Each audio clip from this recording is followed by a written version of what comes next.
Hi, I'm Hashtek Stefano, and today I'm going to teach you to make rosin chocolates.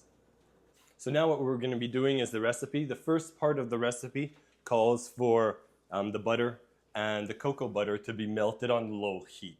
So this is very easy. It just goes in a separate pot, and we're going to get this started because I need this melted before I start.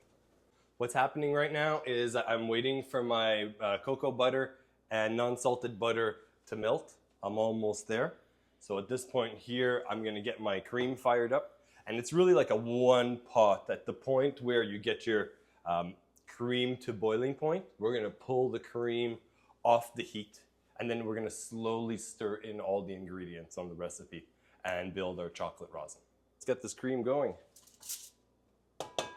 It's always very important to have all your ingredients set up beforehand.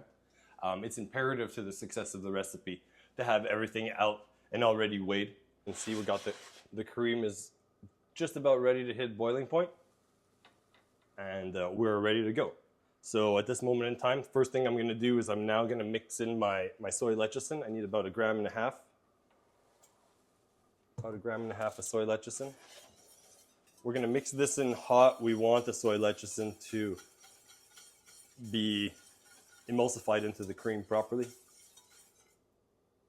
As you can see, our butter is ready to go. We can get that on low heat.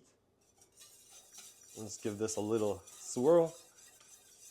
The soy lecithin has been melted through properly.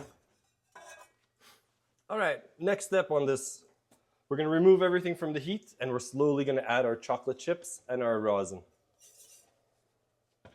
This moment in time. Just need 5 milliliters of vanilla extract. It gives a little je ne sais quoi to the recipe.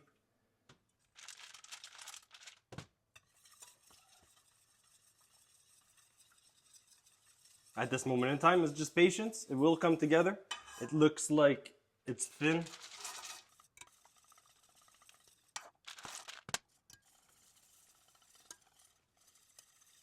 So we're going to be stirring everything in stages, as you can see. Because if you add too much chocolate, you break the temperature and you won't be able to get an emulsification done. That's why we're adding things slowly and in stages to the recipe. So you're not adding any extra heat at this point? There's no more heat at this point. Everything has been turned off. The only thing that's on heat is the butter, which is on low heat, and you can even turn it off. There's no more heat. Once the recipe has been, the cream has been brought to boiling point. You can see it's starting to thicken up. Decarb rosin is Decarb rosin stuff. is sticky, yeah. You can see nice and clear decarb rosin.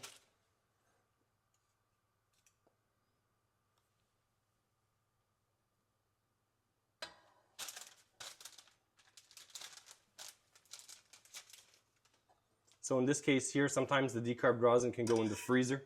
The only thing is it'll mess up your temperature.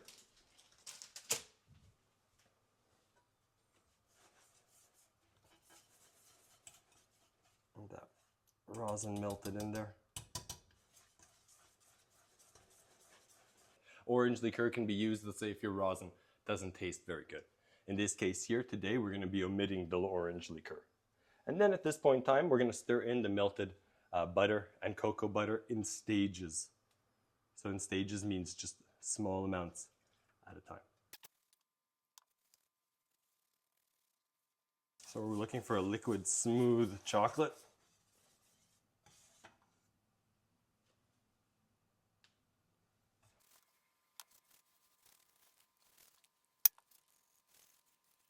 We have completed the recipe.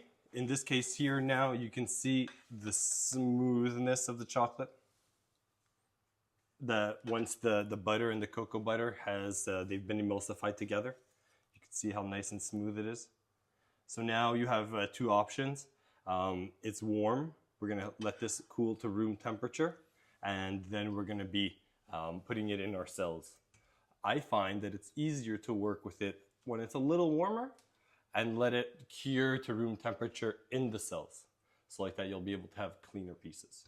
So that's going to be our last step, and then we'll be back once it hardens to put on the finishing touches.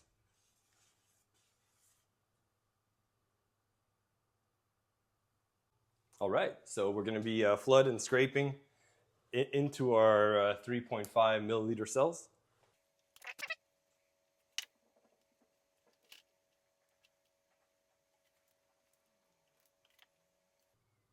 You just gently take your time with it and you'll fill the cells up properly. If you're worried about air bubbles, if you do it slowly, there'll be no air bubbles in any of the chocolate pieces. It's just about filling them properly. And in this case here, you do have to work a little bit quickly, but you have the time to fill your cells properly. As you can see, also when you go to scrape them, I find that if you scrape them tight, then after you don't have a whole bunch of excess chocolate when we go to pop them off. What we're going to do now is we're going to let this cure in the fridge. From the fridge, in a couple hours, we'll then pop them into the freezer. The freezer will cool the chocolate, freeze the chocolate completely, and then it'll be very easy to work with the chocolate and pop them out of there, release them out of the silicone molds. So this is what it looks like out of the fridge. Out of the fridge, what happens is you'll have a different temperature and you won't have as much as a window of opportunity to work with the chocolate. I like to have them frozen. It's just a lot faster. And then also the hot chocolate that we're going to be putting on top will also harden a lot quicker. So I'm going to show you how we pop these out in a second. Let me go get the frozen ones. We'll be right back. And we're going to pop them out of the mold and place them on a wire rack mold so that we can decorate them and get them ready for their chocolate bath.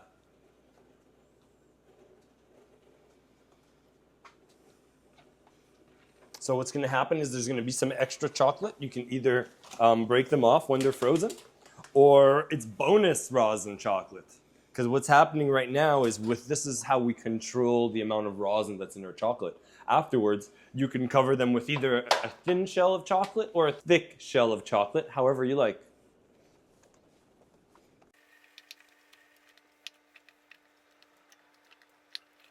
Put them either in fridge or freezer temperature. So I'm going to take this and put this back in the freezer.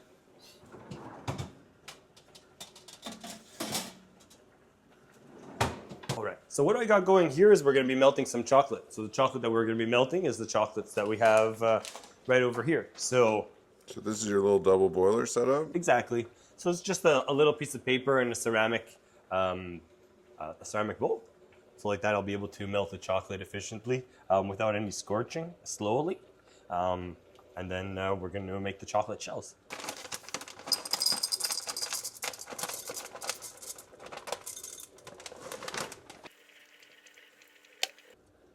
So what's going to happen is the ceramic bowl also holds residual heat, so I'll be able to work with the chocolate a little longer as it cools to room temperature. Oh, that makes sense. Liqueur, you taste the rosin. Woo. I'm doing a little taste test here, see what we got. Not bad. Thank you. Well, we're putting together all the sweet side of it. So now with the bitter and the chocolate, this is going to tie in together all the flavors of the rosin. This one here is ready to go. I'm just going to go grab a cloth. All right. So now that you can hold the chocolate bowl, the warm chocolate bowl in your hand, and you can see that the chocolate is ready to be poured on to. So it's just a matter of patience on the cold chocolate. And here, less is more or more is less. You could add nuts, you could add caramel. There's a lot of different opportunities you can do. You could reclaim all the chocolate underneath if you put a sheet tray. If you put parchment paper. So you see they're hardening with the cold from the freezer. You can see that the first ones that I did are actually hardening right away. We're going to help them out by getting them back in the fridge or freezer at this point. And they're ready to go. Nice, beautiful, shiny chocolates.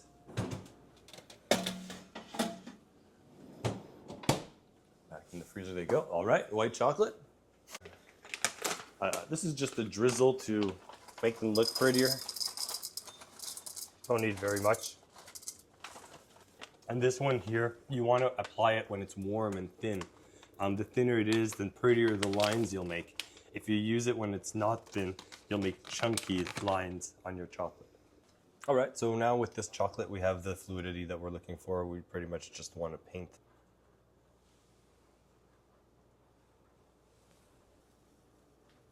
Here with Hashtek Stefano. In the kitchen with Hashtek Stefano. Heck yeah. We're sharing his rosin chocolates recipe. And the best part, you can use the same molds that you use for the rosin gummies. We're going to make a calculator as well on the website, and we're going to share a full-length YouTube video showing how to make these. You can go one way, and then if you really want to get fancy, you can change the angle and go and drizzle them the other way to get that baker look, or to change with the white chocolate and go to a caramel.